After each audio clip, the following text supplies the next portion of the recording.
Betul ke KLCC ni berhantu? Bila sebut je pasal KLCC, I akan teringat Aquaria, shopping mall. Tapi I rasa yang bahagian seram tu mesti dekat office-office kan? Katanya terdapat satu tingkat dekat KLCC ni di mana tingkat tu dikosongkan. Dan sehingga kini tingkat tu tak ada langsung dekat dalam lift. Dan tak ada siapa langsung dibenarkan untuk naik ke tingkat ni. Katanya sebab banyak gangguan-gangguan mistik yang berlaku dekat level ni. Ada satu bekas guard dekat KLCC ni pernah cerita dia punya pengalaman. Di mana satu malam ni lebih kurang 1 pagi, macam biasa dia buat rondaan. Sekali dia terbau bauan yang macam bunga tapi wangi sangat. Tapi dia terfikir, kalau betul tu bau perfume, takkanlah sampai berjam-jam.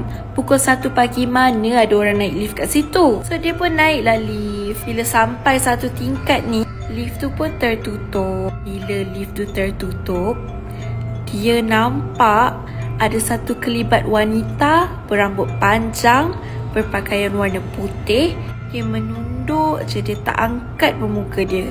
Guard tu pun apa lagi kan, dia tak fikir banyak. Dia just terus laju-laju je siapkan rodaan dia. Lepas tu dia pun turun. Lagi satu cerita adalah daripada seorang wanita. Dia bekerja sebagai HR dekat salah satu company dekat dalam bangunan tu. Dia pula office dia dekat tingkat 14. Dia ni selalu sangat balik malam sebab dia banyak sangat kerja. Tiba-tiba satu malam ni, dia ternampak Cik pun tengah tercegat pandang dia daripada luar tingkap.